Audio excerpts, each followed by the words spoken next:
Morning everyone, in from DIY Home and Gardening. Sunday 17th of November. First opportunity to get up here for about 10 days now. Yeah, 10 days. Yeah, I thought I'd come up before work, do the video and have a little look. So yeah, if I turn the camera around we can have a look together, see what's happening.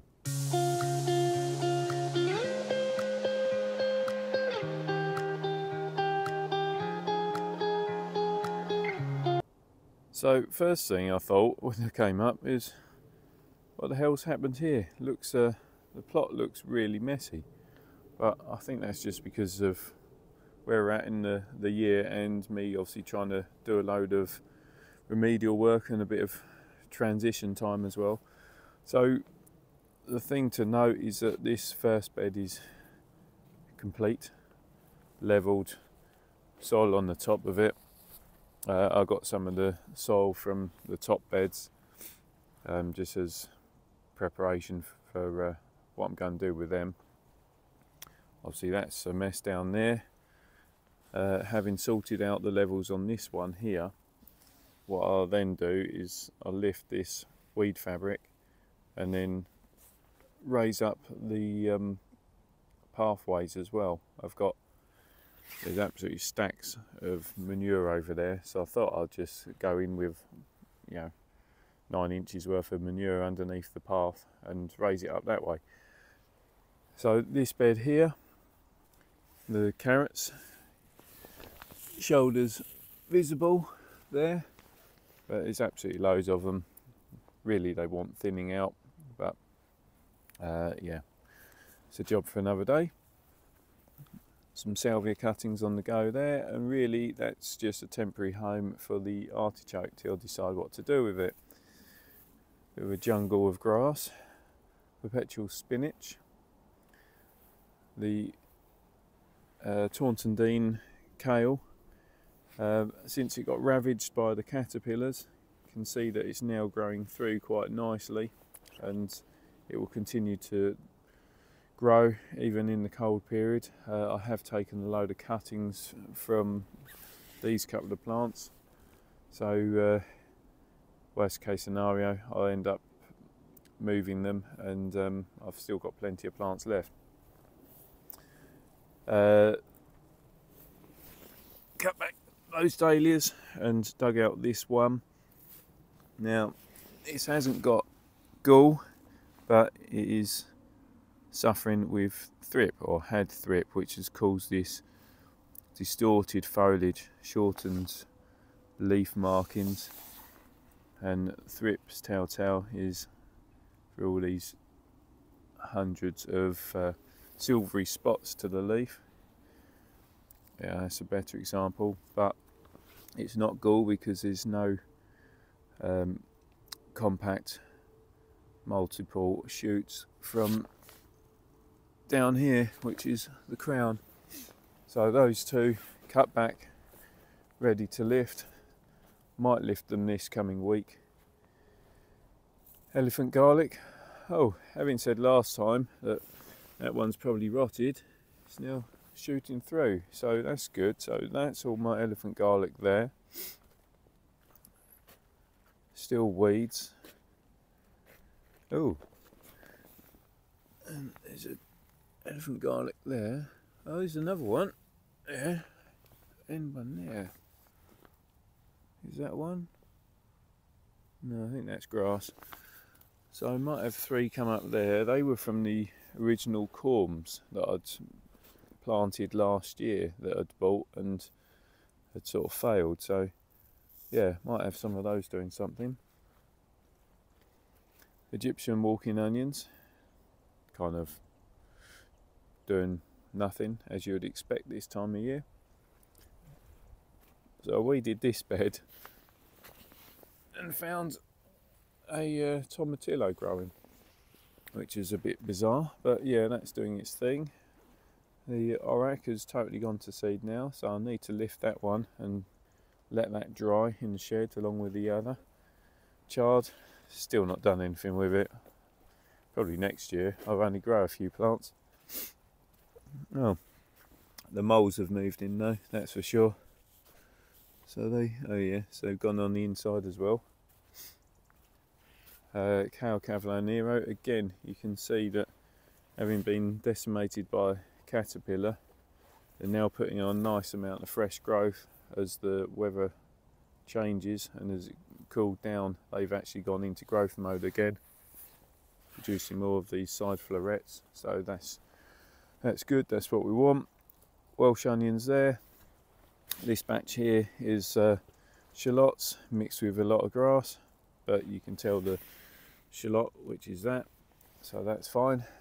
Compost bin absolutely stacked up with dahlia. Jerusalem artichoke, which is that.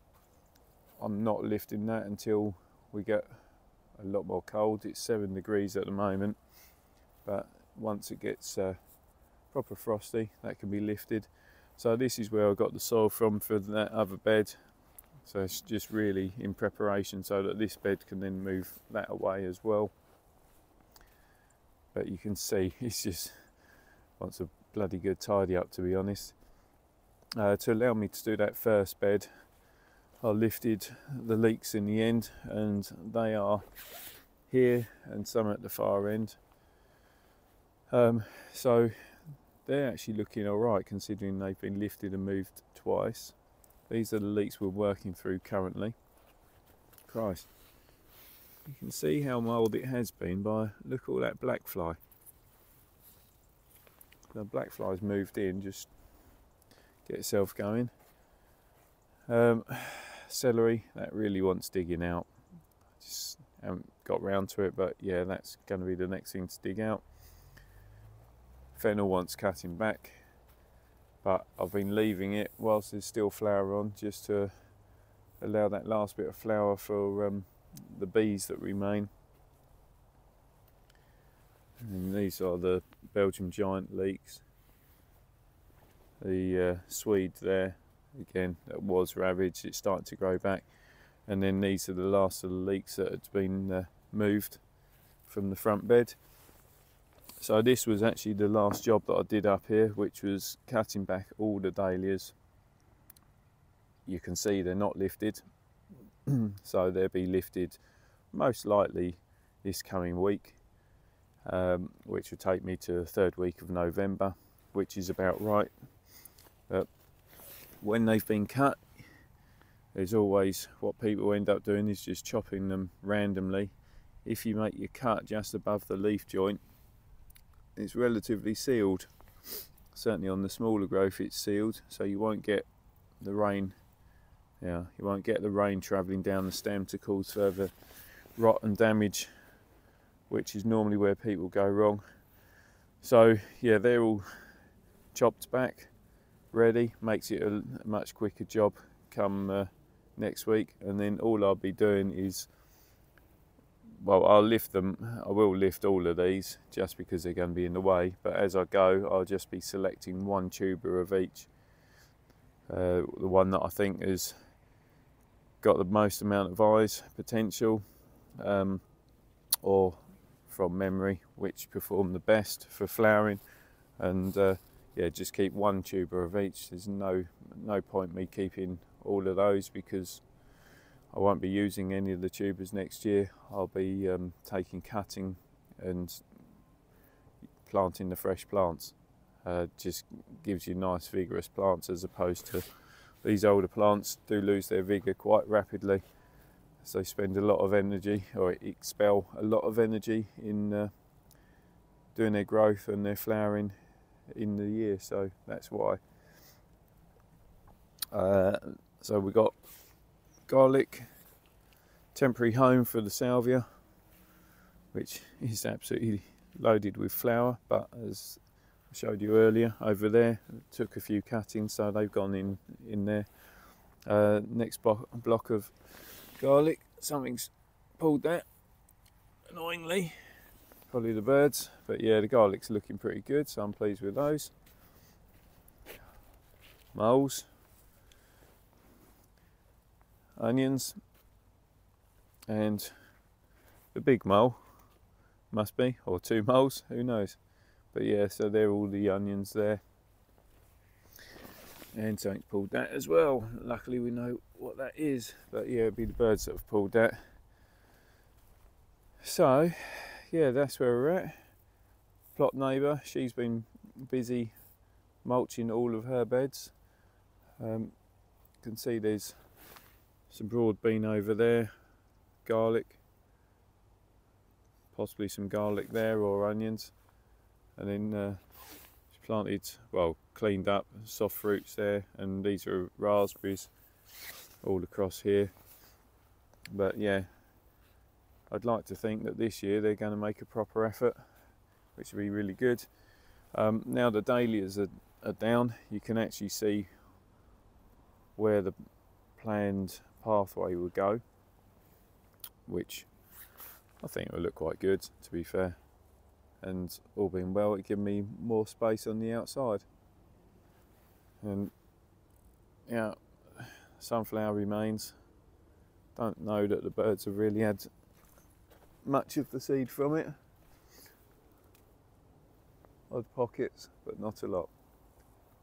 But that's where we're at for middle of November on a cold morning. So I say that's it. That's the video done for middle of November. It'd be nice if I can get up here next week, do some proper tidying up, so lift the dahlias and just get sorted. At least then I can crack on and move some more beds. But yeah, video done. If you got any questions, then please send those questions to me. If you've got any thoughts or ideas as to things that I could try growing for next year, or indeed things that you grow that I might enjoy, please send those suggestions to me. Always up for trying something different. If you like the video, then please subscribe to the channel. Don't forget to hit that reminder button so don't miss out on the future videos that I'm doing. And above all else, just enjoy yourself, have fun, and make the most of the weather being nice. So, till next time, bye for now.